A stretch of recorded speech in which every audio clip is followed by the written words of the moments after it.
Dans un village où la poussière rouge se mêlait au vent chaud des saisons sèches, vivait Esther, une femme dont le nom signifiait « étoile ». Elle n'était ni reine, ni riche, ni instruite selon les livres des villes. Pourtant, sa vie portait le poids et la dignité des grandes destinées. Très jeune, elle avait appris que la vie n'offre rien sans combat.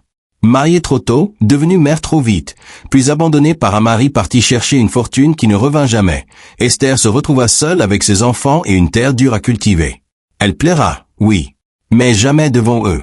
Chaque matin, avant le lever du soleil, elle partait au champ avec ça ou sur l'épaule et son dernier enfant attaché dans le dos. Elle cultivait le manioc, le maïs et les haricots. Elle vendait au marché. Elle réparait les toits. Elle pansait les blessures. Elle ne disait pas « je suis forte ». Elle vivait simplement comme quelqu'un qui n'a pas le droit de tomber. Ses enfants grandirent dans cette école silencieuse du courage. Ils étaient 4, chacun différent, chacun portant une étincelle de leur mère. Amani, l'aîné, observateur et posé. Dina, douce mais déterminée. David, impulsif et rêveur. Micheline, la plus jeune, gardienne des mots et des souvenirs. Esther ne leur laissa ni héritage d'argent, ni terre vaste. Elle leur transmit quelque chose de plus rare, la dignité. La pauvreté n'est pas une honte. L'abandon de soi en est une. Devenu adulte, Amani comprit que la plus grande richesse d'une famille est son unité. Alors que d'autres jeunes partaient vers la ville, il choisit de rester près de la maison familiale. Chaque dimanche, il organisait un repas sous le grand manguier. Tant que nous mangeons ensemble, nous restons une famille. On venait de tout le village pour lui demander conseil. Il ne levait jamais la voix. Il écoutait. Et souvent, cela suffisait à apaiser les conflits. Mais dans son cœur vivait une peur, voir ses frères et sœurs s'éloigner, emportés par les promesses du monde moderne. Il refusa plusieurs emplois en ville. Certains le traitaient d'ambitieux manqué. Lui savait qu'il protégeait quelque chose d'invisible. La petite Dina, autrefois timide, devint une femme dont la parole portait loin.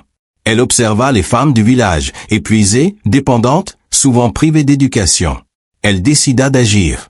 Elle créa un cercle de femmes où l'on apprenait à lire, à écrire, à compter et à gérer de petits commerces. Maman nous a appris à tenir debout. Moi, j'apprends aux femmes à marcher loin. Au début, son mari s'opposa. Il craignait les changements. Mais lorsqu'il vit les femmes contribuer aux revenus des foyers, il comprit.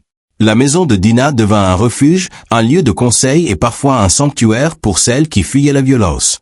David avait le feu dans le sang. Le village lui semblait trop petit pour ses rêves. Un matin, il partit sans prévenir, laissant derrière lui une mère inquiète. Les années passèrent sans nouvelles. Esther gardait l'espoir, mais son regard se perdait souvent à l'horizon. Puis un jour, il revint. Amaigri, marqué, mais debout. Il avait connu la faim, la rue, l'exploitation. Mais il avait appris un métier, construire. Maman, je n'ai pas trouvé l'or. Mais j'ai appris à bâtir des maisons.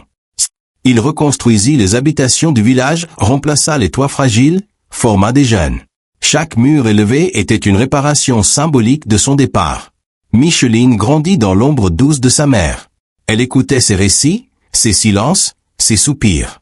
Elle comprit que la mémoire est une richesse. Elle commença à écrire l'histoire de sa famille, puis celle du village. Si nous oublions d'où nous venons, nous ne saurons jamais où aller. Devenue institutrice, elle enseigna aux enfants à lire à travers les histoires locales. Les traditions cessèrent d'être de simples souvenirs, elles devinrent des racines vivantes. Le temps courba le dos d'Esther, blanchit ses cheveux et ralentit ses pas. Mais elle n'était jamais seule. Ses enfants revinrent, chacun avec son offrande. Amani apportait l'unité. Dina apportait la solidarité. David apportait la reconstruction. Micheline apportait la mémoire. Le soir, assise devant la maison, Esther regardait ses petits-enfants courir dans la lumière dorée du crépuscule.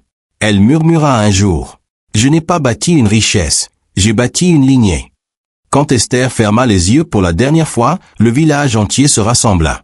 Il n'y eut ni richesse à partager, ni bien à se disputer. Mais quelque chose d'invisible circulait entre tous, un héritage de courage. Les enfants d'Esther ne devinrent pas célèbres. Ils ne possédèrent pas de grande fortune. Pourtant, ils transformèrent leur monde. Les familles restèrent unies. Les femmes apprirent à lire. Les maisons devinrent solides. Les histoires furent préservées. Et dans chaque progrès, dans chaque geste de solidarité, vivait encore la voix d'Esther. Des années plus tard, les petits-enfants d'Esther demandaient « Qui était-elle » Alors Micheline ouvrait ses carnets. Amani montrait le manguier. Dina désignait les femmes commerçantes. David posait la main sur les murs solides. Et tous répondaient. Elle est partout où nous sommes debout. Si vous avez aimé cette histoire, aimez la vidéo. Dites-nous ce que vous en avez appris. Et abonnez-vous pour plus de récits inspirants. Merci.